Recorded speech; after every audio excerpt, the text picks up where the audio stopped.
and I'm going to start letting people in.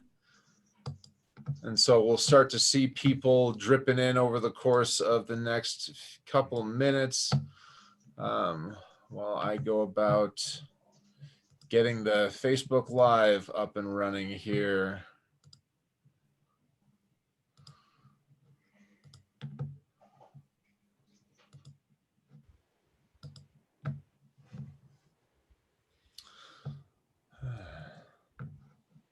So we've already got a good group of people joining us here today. We're excited to start our community table webinar here today. So just give us a few minutes while we get all of our pieces set up and running, and we'll be jumping in and letting everybody join us here.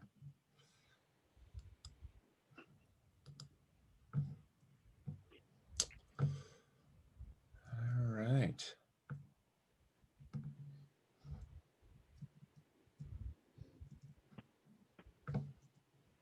Excellent. Well, like I said, we have some people here. We've already got a good group of people here on attending on the webinar. And I'm sure we'll have some more people filtering in here as we go. If anybody who's attending has people who would like to join us but aren't able to get in, we are live on Facebook on the Mission Suite Facebook page, so you can always go over there and check that out as well. But we're excited here. So thanks for joining us this afternoon.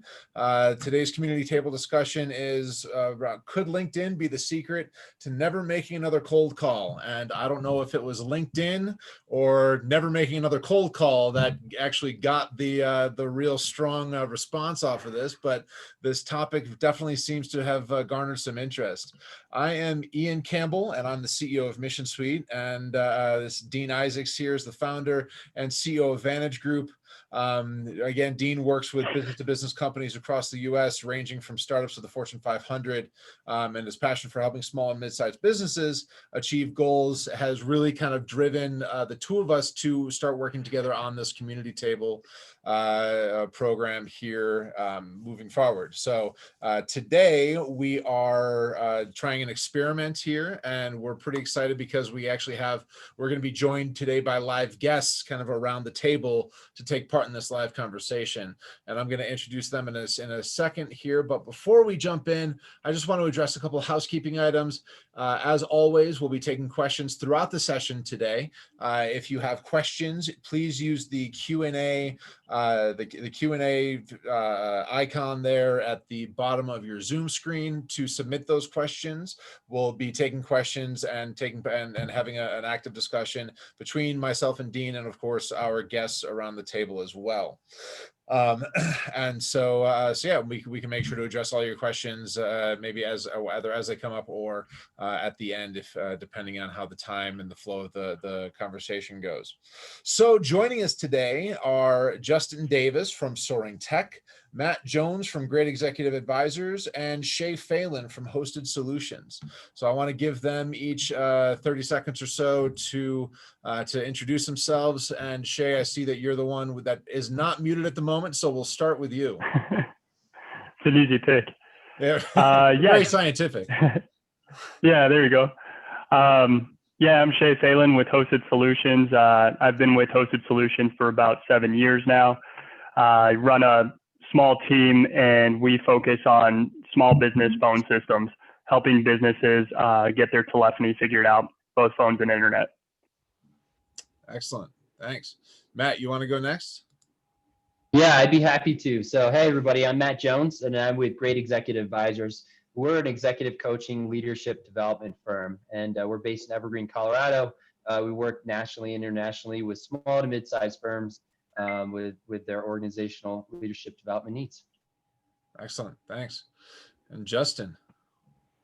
I'm with Soaring Tech. I'm one of the original co-founders. We started the company about 5 years ago. We do custom web applications and custom websites, and also managed IT services for small and mid-sized businesses. Excellent. Thank you all so much for joining us here today. Definitely appreciate it. This is an experiment getting started here, so I appreciate the three of you being guinea pigs for today. For all of our attendees, we will be posting the follow-up to this on LinkedIn and YouTube and Facebook and whatnot, and we'll make sure to tag and include the contact information for our guests as well. So if there's anything, if anybody wants to get in touch with anybody, then we can certainly then you'll be able to connect with them from there. So I do see that somebody in the attendee list has their hand raised. If there's a specific question, if you would just add it to the Q&A field, then we would appreciate it. Because we want to just kind of dive into the questions that we have so far here today. So first of all, Dean, of course, you are our resident marketing strategy expert here. So, so most of these are going to be kind of targeted coming at you. So first things first, we'll have you kind of talk a little bit about give us 30 seconds on yourself, and then kind of jump in. What is social selling? Yeah, no, great, absolutely. So for those that I've met yet, so I'm the founder of Vantage Group. We are a sales and marketing strategy company. So we work with small and mid-sized businesses really to help them produce predictable, profitable revenue, right? So that includes marketing and selling, growth strategy. We get involved in all kinds of things around business growth. So that's who we are. Mostly we work with B2B businesses as well. And a lot of my comments are going to be focused on that. So if you're in the B2C world, some of the comments may be a little different for your world, but generally speaking, I think it applies to both B2B and B2C, but that's typically what my lens is B2B. So your question, Ian, was what is social selling? It's funny because it's an oxymoron in a lot of ways, right? Because if you're trying to sell on social platforms, you're really actually not doing yourself any favors, because nobody wants to be sold to in a social environment.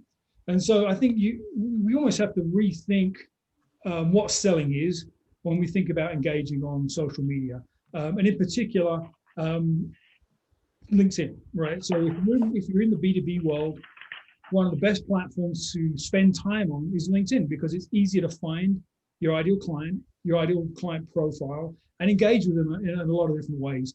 And people tend to be on LinkedIn with kind of their business hat on, and not their Facebook hat or their Instagram hat, if you will. So social selling to me is really the beginning of the sales process, right? The beginning of all sales, every single sale that's ever happened started with some kind of a lead, right? You have to have somebody to talk to. So the beginning of that conversation started somewhere. And so if you think about social selling, that's where it fits into the selling process, is how do you establish quality conversations with ideal clients? That's really where social selling can really impact your revenue stream. And we'll get into this as we get into the conversation, but we've all been pitched on LinkedIn, right? Or any social platform. And what do? The first thing we do is we want to back away. So don't think of it in terms of selling, think of it in terms of starting conversations. Yeah, absolutely. So, and I mean, I guess you kind of touched on the next two questions that I had in my list anyway, how selling is different using social media, and some of the biggest mistakes that people are using when they're trying to socially sell. Can you kind of dive in on that? And, from our guests too, I'd love to hear some horror stories that you've endured on LinkedIn as well. Yeah, I think, with selling, we tend to think the transaction, right? Even if we're this complex solution, or we're something you can buy off of a price list, there's a transaction that gets involved. And that transaction, 99% of the time, doesn't happen on social media, right? But like I said, you can establish credibility, expand your reach, build trust, create need for your solution with your content on social media. But don't try and execute the transaction. You'll probably fail miserably. So I think that's probably the biggest mistake. We've all seen the connection request, and it seems very innocent, and we want, oh sure, we'll connect with Matt. Matt seems like a cool guy. And that first message is automated. It's clearly automated. It says, buy my stuff, right? That's I would say that is the number one biggest mistake people make on especially on LinkedIn. Sure. I have a question here. So if you don't mind, I'll just jump in. We've always been bad with LinkedIn, trying to sell on LinkedIn. And, my biggest problem has been trying to stand out from the crowd, right? Where, some opportunity potentially gets posted by somebody tags you or, whatever, and you follow up and you say, hey, I'd love to learn more. I'd love to have a conversation with you. Can you, and crickets, and that's been probably most of the interactions I've had, or lack of interactions I've had. So like, how do you really like get them interested in having a conversation with you? I mean, I'm not a sales guy by training, but so maybe there's something obvious here that everybody else knows, but. No, I think it's a really good question. And most social platforms are pretty crowded, right? There's tons of conversations going on, your feed is flying through and there's all kinds of crazy stuff happening. So it is hard to stand out from the crowd. So I would say, if one of my connections tags me in a request, like this guy or this person's looking for help like yours, the first thing I do is go back to the person that tagged me and ask them, what do you know about that person? Do you have their email address? Can you do an email introduction to me? Can you set up a phone call? Get off of the crowded space of LinkedIn and have a personal conversation with that person. I'm a big believer, and I know Ian is too, about referral-based marketing. That's just another referral, right? And if I'm one of 5 guys that do what I do, all in the same email string, being referred, I'm probably not even going to respond, right? So I would say, go to the referrer and have a conversation with them first. That's interesting. Yeah, and go ahead, Matt. Yeah. Oh yeah, I would just say I automatically think efficiency, right? Like get to that conversation, because it's so easy to chat about the conversation that's going on LinkedIn or how so and so, and it just gets lost, and you just go, oh gosh, this is starting to feel tedious, and then the conversation dies. So I just think, how efficiently can I make that connection? Ideally, it's through a referral, and you're getting that email and you're getting right to that. Let's just schedule a conversation. If it makes sense, let's do it. If not, we can move on and part ways, and that's fine. But I just think, how efficiently can we move through this without making it another project for someone to make a connection with me? Yeah. Right. Yeah. I also think that if that person that saw you being tagged, they're going to probably go look at your profile, right, Justin? They're going to go look at your stuff. And if you haven't done a good job of establishing your differentiators, how you do what you do that's different and adds more value, the likelihood of them accepting that, hey, can we talk request is going to go down. So it's not just how you follow up, it's also your persona and your presence on that platform can really help set you out from the crowd. Yeah, Dean, one of the things you had mentioned, you said on the don't side, don't go for the transaction right away. But you did say you can use LinkedIn to build trust and build up a need. Can you kind of expand on that a little bit? Yeah, so this is sort of like a different piece of leveraging LinkedIn. And this piece is really all about content. And so Okay. I kind of look at there are 3 buckets of people on LinkedIn. There are those that just collect connections, right? Their goal is to have over 500, then 2,000, then whatever. And they're just out clicking on the people that LinkedIn suggests I connect with. Click, click, click, click, click, click, click. They don't even customize that connection request message. They're just collecting connections. So there's that group. There's a group that is doing that and then just wants to pitch you before you even know their name. And then there's the third that truly wants to add value, right? They're taking time to put thoughtful content on LinkedIn. And that's the place you need to be. So that's how you can create need for your solution, is by creating curiosity around the problem you solve. In all of your marketing content, and especially on social media, you have to be an expert in the industry that you serve, right? Not in your industry. I assume that you know stuff about telecom. That's an assumption. But if you're selling into construction, for example, you need to be an expert in construction and the problems that they're facing and how they're trying to deal with it, your competition, and all the other things that are going around in that world, right? So I know that you know me as a guy that runs a general contractors. And so it's all about content. So if your content isn't creating comments or questions or interactions, then you need to rethink the type of content you post. So if your content really, part of your content is around defining the problems that your target audience is dealing with, and some really creative ways of solving that problem and adding value around that, then your content's not going to differentiate you. So that's one way to kind of establish a need for your stuff, is people need to say, tell me more. So you're solving this problem in a different way, tell me more. That's a way to create a lead on social media that's you not selling a thing. So it's a lot of it is around content.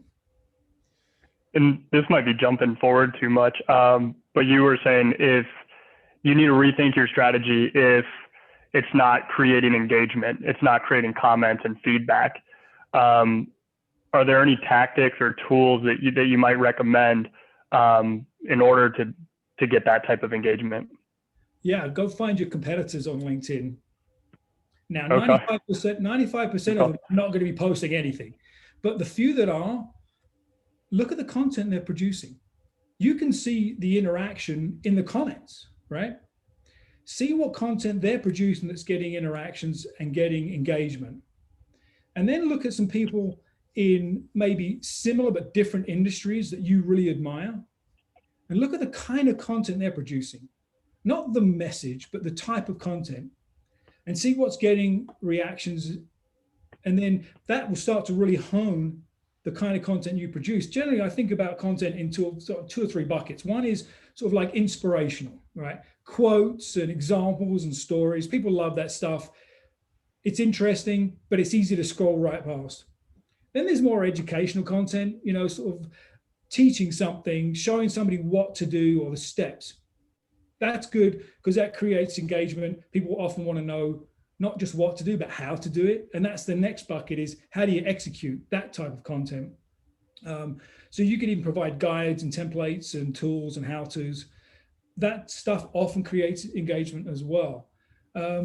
So kind of categorizing your content, categorizing the messaging that you're providing is really important, but the language you speak as well. Okay. You have to speak in terms of the buyer, and we tend to speak in terms of the seller, us.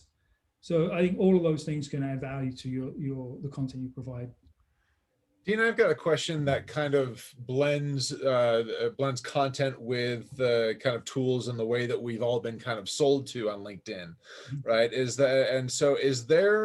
Do you have any suggestions or recommendations or thoughts on using LinkedIn to and the tools that are sending those automated messages, and blending that with with specific content that is meant to get people to reach out to you and ask you more? Or is that still kind of just, you know, does that still feel too buy my stuff-ish? No, I think that a mixed approach is a good one, right? So what I find is that when you're doing direct outreach, that's usually early in your sort of prospect and lead gen activities on LinkedIn. The first message that goes out is a request to connect. The hope is that they will connect, and then you have 2 or 3 follow-up messages. That's a different part of the strategy than just your general content you're posting. Hopefully, you send out a message, a connection request, and what I do, I think what the majority of people do, is they make a snap judgment based on the little piece of the profile they see of you, your professional headline, your title, your role, and then they say, yep, I'm going to connect, or I want to know more. So they click to your profile. So that's when your content strategy kicks in. If you've got the right relevant content that adds value, it's educating, it's moving the relationship forward, there's a high likelihood that they're going to say yes to the connection. And then you can get into sort of like a message dialogue. So I think both are really, really important. Did I answer your question? I'm not sure. I went off on a tangent there. Yeah. Basically, so I guess diving a little bit deeper into that, though, so because I mean, first of all, can you talk to us about some of the tools that we should be using to manage our connections and manage our kind of interactions on social social selling? Sure. Okay. So LinkedIn, there's the free version of LinkedIn, as everybody knows, and there are a few paid premium versions. And the one that we typically talk about is Sales Navigator. And Sales Navigator, I think if you buy the year contract, or the year deal, it's like $69. If you do it month to month, it's a little bit more than that, maybe $70 some. Do you recommend Sales Navigator? I think that if you're serious about really leveraging the depth of information on LinkedIn, absolutely. Yeah. And they'll give you Okay. 30 days for free anyway, right? You can try it, give it a run. If it's working for you, great. If not, you can stop that subscription. Because what Navigator will give you is, what we see on the free version of LinkedIn is really the tip of the iceberg in terms of information. We can't see everybody that looks at our profile. You get that limited, redacted, personally management consulting in Colorado looked at your profile. You don't really know who the heck that is. Well, Navigator will give you the details of specifically who looked at your profile. You get a whole bunch, I think it's 20 in-mails, which is like the internal email for LinkedIn. You can create lists and filter lists, and there's a whole bunch more stuff. It's almost like a little mini CRM built into the platform. So if I you're mean, serious really about- mini CRM though. yeah, mini. I mean, not yeah. like, it's not like a CRM. No, it's not like Mission Suite, right? It's a wannabe CRM. Right. It's a CRM super light, right? Right. It allows you just to kind of get a deeper look at all the information that's available on LinkedIn. So I would say that's definitely something to consider. A bunch of my clients are using an external marketing messaging automation tool that's specifically built to interact with LinkedIn. It's called Copilot. And I think I've got 3 or 4 clients actively on Copilot right now, and I really like it. It's pretty simple to use. It's relatively inexpensive in the world of, applications. And you have to have Sales Navigator to have this sort of external tool, because it needs all the filtering mechanisms that you get with Navigator. And the nice thing about that is you can create messaging automation, much like you can with email with Mission Suite, right? You can do this specific, and it only works just on LinkedIn.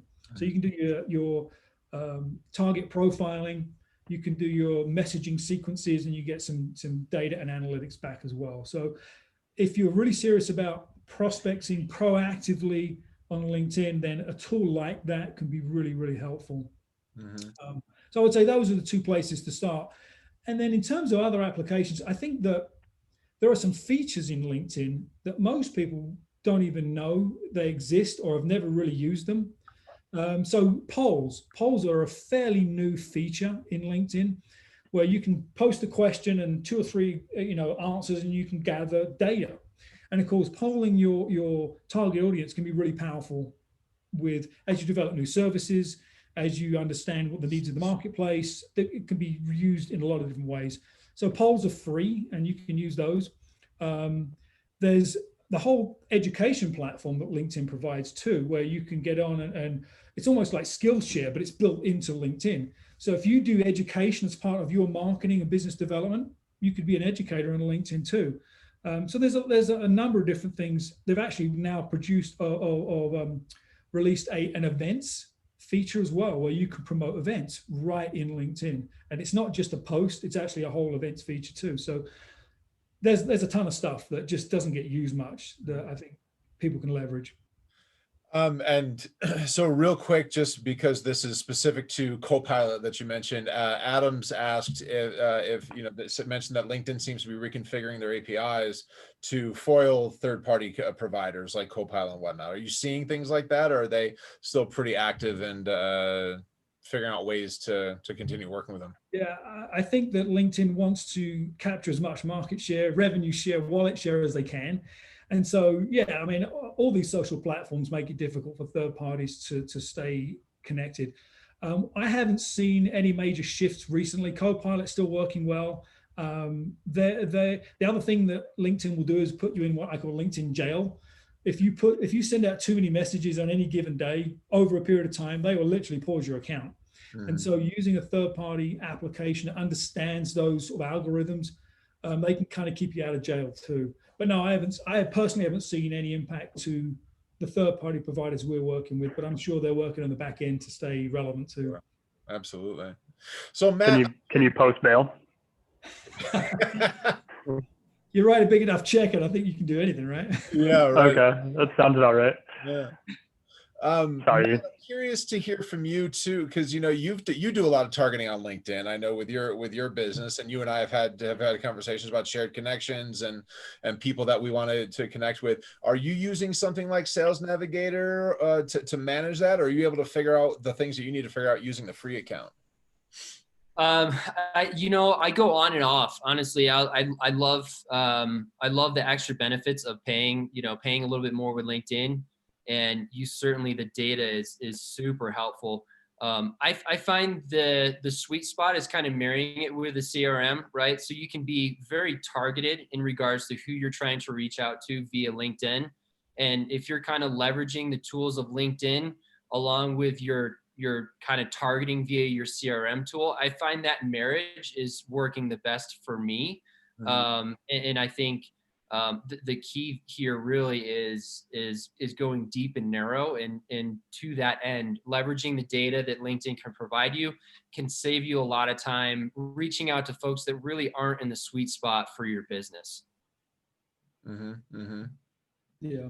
Excellent. I think that one of the benefits of Navigator is to be able to, if you know who your ideal client profile is, if you've gone through the exercise of developing that, which is typically the company you're targeting, and then you've kind of taken that next step down and looked at the persona, the individuals within that company you're targeting, then you can develop an ideal prospect profile. So the individual profiles of the people on LinkedIn. And then you can create all of the filters around that. So you can develop a target list. Now, how you engage with that list, is a kind of a piece of the conversation, but you don't have that level of filtering without the paid version, and it can be really powerful. I was working through this exercise with a client the other day, and we were including not to include roles, and they were as equally as important as the ones to include, right? So you can get really, really narrow. So then your message and your content all is really relevant to your target audience. So you're right, Matt. There are definitely some values to the Navigator subscription. If you're going to take LinkedIn seriously. Right. And Matt, we actually got a question specific for you. Robin's asking if you can kind of dive a little bit deeper into what you mean about the marriage between LinkedIn and the CRM. Yeah, so that's a great question. I find that LinkedIn is almost so powerful. I can kind of get lost in the minutia of just trying to dissect the data and what the capabilities I can create. And so I find myself sometimes needing to take the foot off the gas there a little bit and getting back to my CRM tool and understanding like who's my top 10 right now from a sales perspective. Like, who do I really want to connect with? And then working back from that into LinkedIn, much like Dean was kind of saying, you're identifying that organization, and then you peel the onion back one layer further to understand, okay, who within that organization do I want to be connecting with? And then I start the homework. The first one always is, do I have any referrals, right? Can I be introduced into this network? And or do I need to start making more proactive, touches out to that prospective client to try to get their attention? Yeah. Hopefully that answers your question. Yeah, thank you. Yep, it sounds like it did. Excellent. So, and Shay, I'd like you, I'm interested in hearing from you, because obviously, I've seen a lot of the content that you post, your organic content, right? Do you also use that sort of stuff when it comes to messaging and things like that, or are you really just dialing in and focusing in on organic content? So I'm using the organic content to supplement everything else I'm doing. So I guess I'm doing something similar to what Dean's talking about, where instead of going direct to client, I do something where I've been targeting my referral partners or referral sources. And I find that I have a lot more to talk to them about, and they're a lot more receptive of my message on LinkedIn, because I'm not selling them anything. I'm trying to create a partnership, which is what LinkedIn's created for, is networking. So I found a lot of use in that. So I create a thoughtful message, send them a connection request. The following day after they accept, I send them a thank you, and kind of plant the seed of, I hope we get a chance to talk in the weeks ahead. sometimes I get a response to that, and if I don't, then 2 weeks later I send them a message asking them to talk. So it's a really manual process right now. But the whole goal is, hey, I found you on LinkedIn. Let me see how fast I can take this off LinkedIn so that we can actually have a real conversation. And then we can talk about opportunities together, just like I would in any other networking place. The place for my organic content that I'm putting out there, and one of the reasons I asked Dean about it specifically is I've really had trouble figuring out what that content should be. But I really think that trust, things that can kind of promote my trust and my expertise in this field and who I work with would be a great addition. I think there's opportunity for me to strengthen that organic content. Yeah. I got a question. Again, kind of from a newbie perspective here. Organic content seems to make a lot of sense, but at the same time, it seems also to be like a big effort. And I don't know if it's just out of laziness or whatever, but I just don't want to necessarily put in a ton of effort to create a bunch of really great content and kind of hope that people show up, like Field of Dreams style, right? So what is the minimum? Right. Like, I know that sounds like how lazy can Justin be here, but what's the minimum level of effort or minimum level of good content that's actually worth engaging in? Because if I just put something out there once every 6 months, I'd imagine that that's not going to be super effective. So what would you recommend for somebody getting started with that sort of thing? In other words, how lazy can Justin be? Yeah. Sales is great, but it's just not something that. No, it's a good question. I would say, knowing that the speed of social media, you got to be posting at least once a week at minimum, right? And when I say post, it can be a whole bunch of different things. And I should also say, don't think about using content in a silo, right? Let's say you do a quick video, 5-minute video, you're standing in front of your iPhone and you're talking about the latest and greatest stuff, whatever that is. You don't have to just use it on any one platform. You can use it, you can post that video everywhere, we know, right? You can send it out in an email as well. You can do a quick transcription of the audio, and now you got a blog post. You can take quotes, a little piece and part of that. You can get leverage out of that content. So don't think about it as it's like a one and done. And I think that reposting content that you've got good interaction with from a few months ago, 3, 5, 6 months ago, repost it because it's probably still relevant. You're probably still going to get leverage out of it. So, content can be a daunting task to produce. It really can. So I would say also get some help. You can get some very inexpensive help to produce content. That's not what you do. Your sweet spot is the technical stuff that you do. That's where you bring the most value. Trying to figure out what the next freaking blog post is, that's probably not where you spend your time. That's not your sweet spot. So get some help there too. Yeah, it's also something I don't want to do. Right. So if you don't want to do it, you're probably not going to do it. So yeah, and Dean, I'd be curious to get your thoughts, just kind of geeking out a little bit right now in terms of content. Where is the smartest time to place your resources? And I'd love to also get your perspective on the algorithm as you understand it in LinkedIn today. And a good example is I've recently just heard that leveraging 3 hashtags, for example, is probably the smartest way or will maximize your agreement with the LinkedIn algorithm, if you will. And I had previously understood that you could do up to like 5 hashtags. And I just thought, perhaps ignorantly, more is better. So I'd love to kind of get your thoughts on those 2 things. Yeah, another really good question. I think one of the most easy consumable content is video. We know that, and that applies to all social platforms. So I think that you almost can't do too much good video, right? And it doesn't have to be highly produced. I think having some polish to it is good. But you can literally, there's a guy I follow that does, he's a sales consultant, and he goes out for his daily walk. And every day he goes out for his daily walk, he's got his phone on his selfie stick and he's talking into it.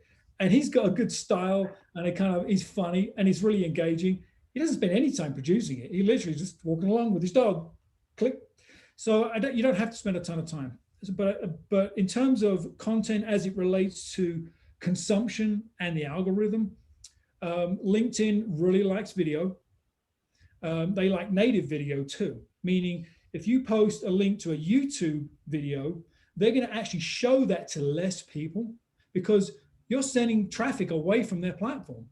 So the best way to get the most visitors or views of video on LinkedIn is post it on LinkedIn, right? Use their video upload tool and post it there.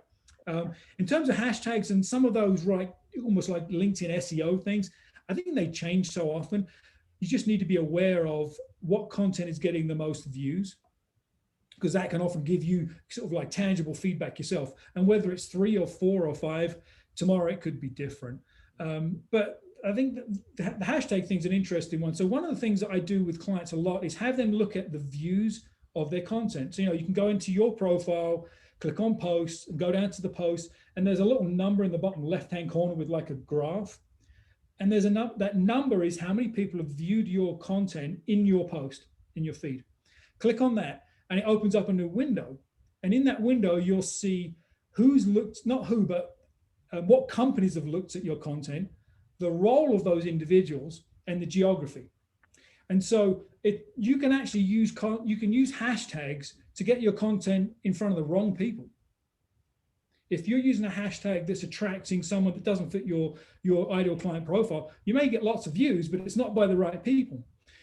So you've got to be really careful with the hashtags. If you're building your connections around your ideal client profile, you want your connections to see it too. So there are times where less hashtags are better because the people that are connected to you are going to see it. So definitely go to the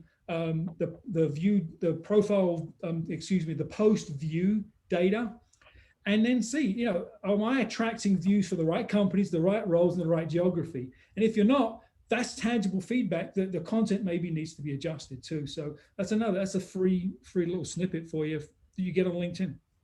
Yeah. So a couple questions came up about pertaining to video, right? One of which was mine, and I guess is LinkedIn still limiting native video to 10 minutes maximum? Yeah, I think they are. I haven't looked at that lately, and most of the time, a 10-minute video is too long anyway. Right. You're probably in the 3 to 5 minutes, so you should never bump up against that threshold. If it's just not the right. That again, it's not the best content for LinkedIn. Sure. Sure. Excellent. Okay. And Tim, Tim has asked a question about video, pushing back on that a little bit, asking who has time to watch video. There's low information to time ratio for busy people. Do we really believe that video is most effective for reaching the C-suite? Yes, honestly, I do. But there's always a caveat, right? So keep your video short. Have one major point that you're trying to get across. And again, it's not, the video is not to educate you on a subject. The point of the video is to create curiosity, establish your credibility as an expert. And like actually Matt mentioned earlier, start the conversation. So what is your goal of the video? That's the goal. The other thing is always use captions. Always use captions, because then it doesn't, even if I'm in a meeting, right, and I've got my LinkedIn up and I'm watching videos, I don't have to listen. I can read the captions and it almost functions like an article. So always use captions as well. Question for that. Do you have a tool that will caption videos for you? I've been looking for something for a while and I haven't found anything good. Yeah, there are a couple of paid platforms, and I can follow up to this group with some recommendations. There are some paid ones. Okay. That you can upload the video and it will grab the captions and it creates a SRT, thank you, file that you'll need to upload along with the video for it to truly be closed captioned. So I can follow up with the group, but yeah, there are a few. Sure. That sounds good. So, Ian, are you using one in particular? So I've actually I haven't started using one recently, no, but I will say that that diving in and actually writing your own captions, I would write captions on a 6.5-minute video and it took me 2 hours. So yeah, it's definitely something I did the same. worth paying for. That's why I stopped captioning. Right. Yeah. Hey, Dean, your quick thoughts on the power of writing recommendations and kind of being a little bit proactive in regards to engaging in other people's content. You know, at some point, it's really fun to engage in really active conversations. But if your comment 345, like, is that a smart use of your time? I mean, if we're thinking about how we use our time on LinkedIn, where do we want to focus from that perspective? Yeah, that's an interesting thought. I think those that are getting that much traction out of their content are probably not going to interact with us anyway, right? They're at a different threshold in terms of their following. It doesn't hurt to throw a quick, hey, thank you in there, or a comment, because if there's 300 people commenting, there's probably 1,000 looking at the comments.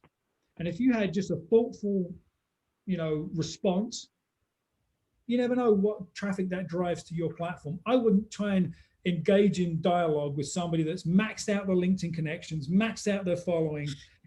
You're just not going to rise above that noise. But it doesn't hurt to a quick, witty response. It may capture somebody's attention. And recommendations, do you recommend people kind of spend their time, engaging in that? Yeah, I do. I think that, if we take a step back here for a second and think about the goal of being on LinkedIn, right?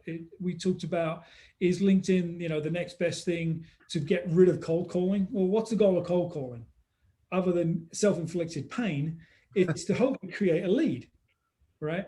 That's really the goal with LinkedIn. But how we measure a lead, what a lead looks like, and where they're at in their buyer's journey is different. And so to me, a lead on LinkedIn is really a conversation. So whether it's starting a conversation with somebody else's post or engaging in conversation that you've stimulated because of your post, that's the goal.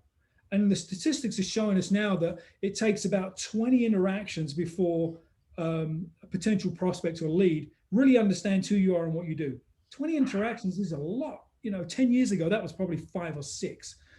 And so every DM back and forth, every comment back and forth with a prospect or somebody that's interacting with your content is a part of a conversation. And so you have to engage in conversation. Another statistic for you, 89% of all DMs and comments are never responded to. So you spent all of this time producing content and trying to be smart, and we don't respond to the comments. That's like insane to me. So if you're going to make any effort to be on LinkedIn or any social platform for that matter, make sure you're in your DMs, make sure you're in the comments and you're responding, and then engage in conversation, and then move that conversation off the platform. Get into a phone conversation, an email, send them to your offline, your non-social content.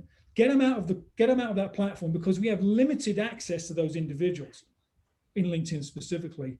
So think of it as the beginning of a conversation. So how do you do that? You have to sort of put your hand out and engage. That's a long answer to your question, Matt. So yes. I appreciate it. That was great. Thank you. So how do you? Go ahead, Ian. You just mentioned that it takes 20 interactions for someone to kind of have a good feeling about what you do and who you are. I mean, is that also a reason why we should be posting weekly every time they view our content? Does that count as a touch, or do they have to engage with it for you to kind of consider that a quality touch? It's hard to know who's interacting, who's looking at our content, right? Like I said, you can look at the number of views, but absolutely, the more consistent you are with your content, people start to be looking out for your content. There are people I follow, I'm sure you guys too, that their stuff's coming out, and you don't care what the subject line is, you're going to look at it because you just feel connected to that individual, because that's relevancy. Right? It's just consistency. So you have to be consistent. Quite honestly, one post a week is not enough. But for Justin, just dipping his toe in, it's a place to start. Just a place to start. Justin's going to be an influencer in a year. That's right. Oh my God. Yeah. No, I'll quit. Move to some island somewhere before I quit. Yeah. So Dean, you know, one of the, you mentioned kind of pulling that conversation off of LinkedIn as quickly as possible, you know, I mean, where, when the time is right, right? From a comment, just from kind of, I mean, because it's easy, if it seems like it's easy to do that when you're doing messages, right? When it's an outbound messaging campaign, hey, I'd love to chat with you, right? But just if you're interacting with people on the comments of what some of your content, how do you recommend, and I may have just kind of, you know, telegraphed the answer to my own question here, but how do you recommend moving that conversation off of the off of the comment list and into an actual in-person or email or what have you conversation? Yeah. So I think that you have to sort of play the game a little bit. So if you think that that conversation in the comments is going to add value to your audience, leave it there. Keep that going to a point. Right. But when you get to that point where you've sort of answered the questions, you've had good dialogue, I'll comment back and say, hey, I'm going to DM you to continue the conversation. Let's pick it up there. And you just direct message them in LinkedIn, right? You send them a message. And then from there, I immediately say, hey, let's set up a time to chat so we can continue our conversation. That's really the message, right? If you've had this back and forth, they're more than willing to continue the conversation. They don't feel like it's a sales pitch or some trap. So that's a really easy way to do it is, hey, check your DMs. I just sent you a DM. Let's chat. Some people just drop their email address right in the comments, but I'm not sure you always want to publicize that. But you can if you want. Right, right.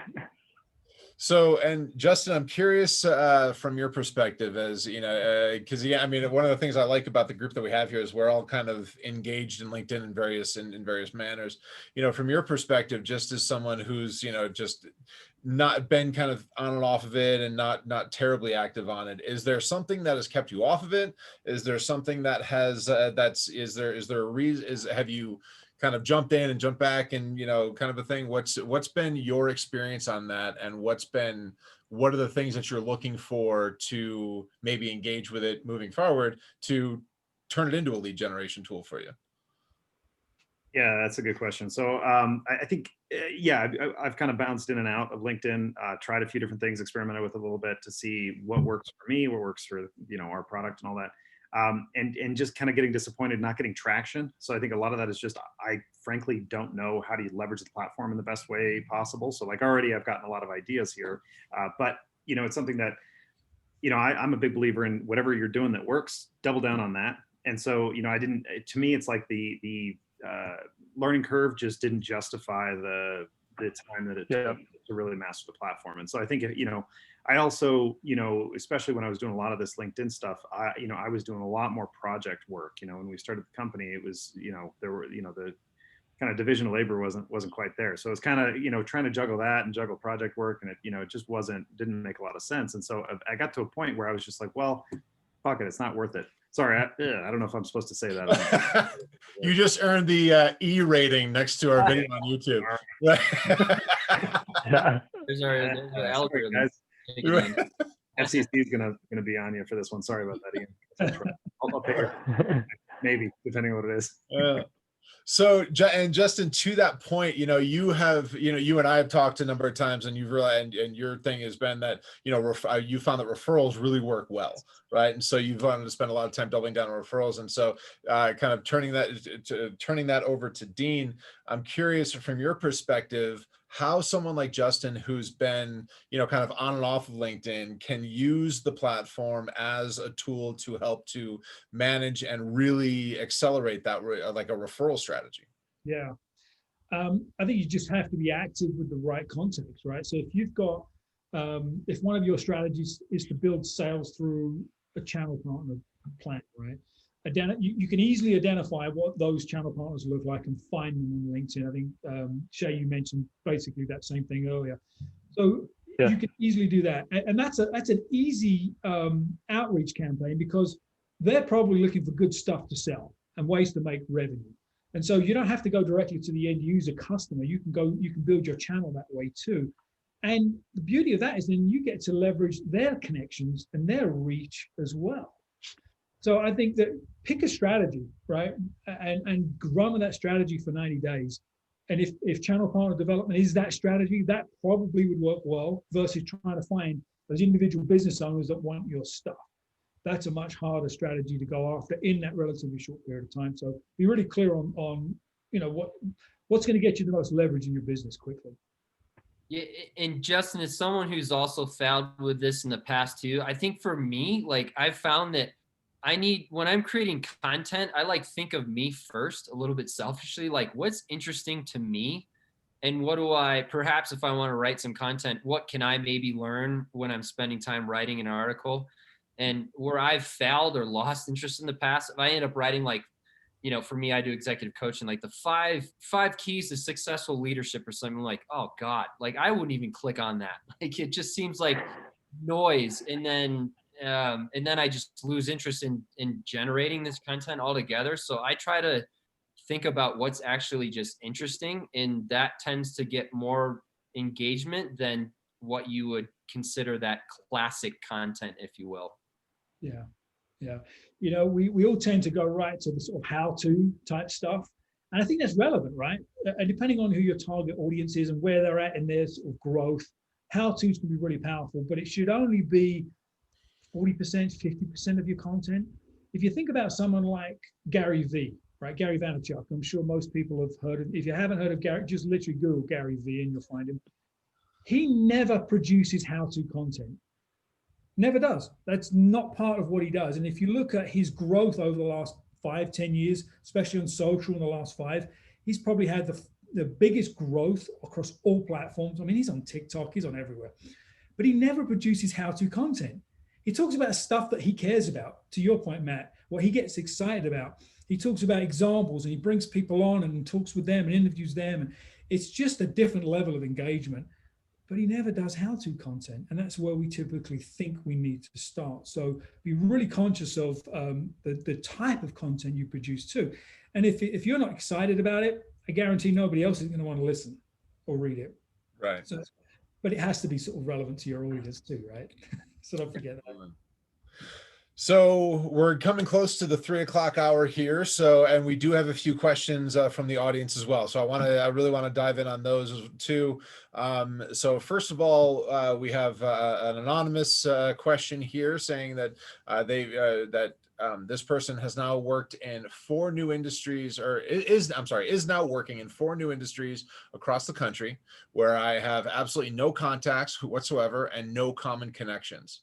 What kind of message should this person be sending to someone given that specific scenario? Okay, good. So I think we can always leverage the rookie status, right? Because people inherently want to help. So I would first say, hopefully your profile is coherent. So if I go to your profile, even if you're in 4 industries, I understand what you're doing in those 4 industries. So make sure your profile is coherent. It clearly describes what you do and who you do it for. So start there before you start reaching out to anyone. But once you've kind of got that dialed in, I think one strategy you could use is to reach out to some people in that network, in that industry, and say, hey, I'm new to the industry. I've been looking at your stuff on LinkedIn and I'm really impressed. I would love to learn from you. I'd love, let's connect. Ask for a favor. People tend to like to do favors, right, when they're asked for it. So that could be a really easy strategy to build connections of credible people in those industries. So I would start there and then just find those individuals for each of your 4 industries and put that together. And when they accept your connection request, send them a quick thank you, right? Just try and engage in conversation. You're not selling them anything. You're just trying to get to know them. So work on the profile and ask for a favor. Learn from those individuals in your message request. I love to target sales guys too when I'm looking at unfamiliar industries, because they can be great super connectors for you, because they're already deep established in that market. They have a great network if you reach out to the right folks. And if you make that one good connection, they can be a great referral into many other great areas. So that's just one little hack, if you will, that I like to do. And salespeople will talk to anybody, right? Absolutely. Yeah. If you're targeting, CEOs of Fortune 500, yeah, you probably won't get very far. But yeah, Matt, that's a great target. Awesome. Another question we have here is from Sean. If you have a video, article, link that you want to share in your post that takes people off of LinkedIn, can you circumvent LinkedIn's algorithm by posting the link in a comment on your own post, or will they see through that? Yeah, Sean, that's exactly right. That's exactly the way to approach it. And I failed to mention that. So thanks for bringing it up. Whether it's a blog post, anything in link with a link, even if it's a link to this webinar, one of the best ways to circumvent it is exactly that. Post it, and in your post say link to the article, link to the video. It's in the comment below, and just put it in the comment. And that really helps circumvent that filtering of the algorithm. Yeah. Yep. Excellent. Excellent. And Adams is asking here, Dean, from what you have seen, what is a successful outbound LinkedIn campaign measured by number of leads per month? And for that successful campaign, how much time per week actually goes into it? Yeah. Adam's good question. I think it depends, right? And it seems like I start a lot of my responses with, it depends. You know, in your business, maybe one lead a quarter is all you need, right? One quality prospect is all you need. And maybe in Shay's, he's expecting 20 leads a month. So I don't think I measure it on number of leads necessarily, because that really does depend. I'm looking at connection conversion. So number of messages I send out, how many people are accepting my connection? And I would target somewhere between 20 and 30% of the people I request to connect with me. And then that first follow-up message, sort of the reply rate to that first follow-up message, I'm targeting 20%, 25%. So I'm looking at those things to see if my messaging is resonating with my target audience. How that impacts your sales funnel, that's a whole different story. And again, if we're not selling on LinkedIn, we're just generating conversations and connections, then I'm looking at conversion rates, and then how many of those replies to my message can I take offline? It's going to take out of LinkedIn, have a quality conversation. If they're a qualified prospect, then I'm going to measure that as my lead source, and I can attribute that to revenue, but I'm not really measuring that directly on LinkedIn. I'm looking at my conversions for my interactions. And Lisa just asked a question. I run 2 different businesses. Is it practical to have 2 different LinkedIn pages? So let's be clear on what we mean by page. I think you should have a company profile for each business, yes. But you as an individual should have one profile. But you can have 2 current jobs, right, in your experience. But so yes, have one for each company, because I'm assuming the story of the company and what you do and who you do it for is different for each of your different companies. So they need to have their own profile, and then associate those with your experience in your personal profile. Excellent. And this last question from Robin here is actually directed towards me about what you get from a CRM tool like Mission Suite or one of the others that you're not going to get on LinkedIn. And I mean, and I'd be interested in hearing from the rest of you guys too. But, you know, I think it really kind of what I see is better activity tracking, better opportunity tracking, and just more targeted interactions and reminders and things like that you're not necessarily going to get on LinkedIn. You'll get, you know, you can take notes on a contact on LinkedIn, things like that, but you're not going to get as clear of a picture of your overall history and engagement with them as if you were to use an actual CRM. Yeah. And I'll jump in, offer my experience. So we have really, really simple CRM needs, and you know, we definitely can't accomplish what we want to in just LinkedIn, not only because we haven't really used it a lot, but also because it doesn't track the status of kind of a deal as it moves through the pipeline. So, you know, for me, it's a really good way of saying, oh crap, that's right, I owe, yeah, more swearing, sorry guys. You know, I still owe, you know, a ballpark figure for some project or something like that. And so I can look at, you know, the status of any given project, and, you know, I can't do that really in LinkedIn. There's not really a way to like track deals and, right, you know, any of that. So yeah, absolutely. Yeah, I look at it as is just the built-in functionality in LinkedIn is just a way to stay organized and kind of wrap your head around your target audience and do some activity. But it's like a small, tiny, specialized tool, where a good CRM really looks at your whole sales and marketing kind of life cycle and manages the bigger beast in a much more comprehensive way. This is just like a small specialty tool that's one small piece of a bigger need, really. Right. Exactly. Excellent. All right. So final thoughts from anybody here as we wrap up, and then we'll ask Dean for his, one key takeaway that he wants everybody to remember when they hang up off of this webinar. We'll give him a few seconds to think about what he wants to say. Yeah, I knew it was coming, Ian. Yeah. I do have one kind of maybe somewhat topical kind of a question for you. So we all know Facebook is kind of an information wasteland for a lot of reasons, and we're starting to see some more political in nature type of things creeping into LinkedIn, whereas it used to be more kind of a professional network. I mean, is this something that you think is a trend that's going to continue, or do you think people are just at a kind of a heightened state of anxiety lately? Yeah, I think it's certainly top of mind, right? Obviously. And I think that LinkedIn is a little more self-policed than Facebook is. I see a lot of people saying, dude, that's not the place for this kind of topic. And you don't see that as much on Facebook. You see just the arguments on Facebook. So I think it's a little more self-policed. And I do think that when we get into next year, that political kind of bent will shift a little bit, hopefully. I try and filter that garbage out myself and don't get involved with it as well. So there's a little of that. And there is a place for Facebook in your marketing, marketing activity too, but it's not the same place that LinkedIn sits. Yeah. Excellent. Matt, Shay, final thoughts?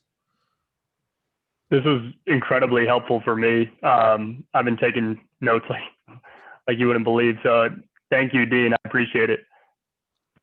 Yeah. Thank you, Dean. This has been great. And my final thoughts, I would just say we haven't talked about it really too much, but in general with this thing, like have fun with this, take some chances, right? Take some risks and be authentic. I think you can too easily pat yourself on the back by just doing the bare minimum here within LinkedIn, Justin. and really just doing yourself a disservice, right? By just generating more noise, and you're not going to get the returns you want. So, I'd encourage you really to, if you're going to dive in with LinkedIn, again, just explore it to what the potential is and see what value you have to provide out there, and then you'll get the followers back. So that's it. Awesome. Excellent. All right, Dean, what's the one thing that you want people that you want to leave people with here to be successful in growing a business using LinkedIn? Don't sell on LinkedIn, right? Remember, you're building relationships, you're starting conversations, right? And you're getting engaged with your audience, but don't sell. Don't try and sell. That will not work. And go do it, right? You got to get out of your comfort zone and get in front of that camera, that phone, and post a couple of videos. It's not as scary as you think. So start conversations and Awesome. to match, be yourself and have fun. Excellent. Well, beautiful. Well, to all of our attendees, thank you for joining us. We've got Justin Davis, Matt Jones, Shay Phelan, Dean Isaacs, and myself, Ian Campbell. So go find all of us on LinkedIn and connect with us. Shay, Matt, Justin, thank you so much for being here. This has been great. And Dean, of course, this is always we always enjoy doing these together here. So this has been a lot of fun. I appreciate it, guys. Thanks very much. Thanks. It was great. Excellent. Thanks, everybody. Thanks. We'll see you soon. Take See you care. guys. Take care.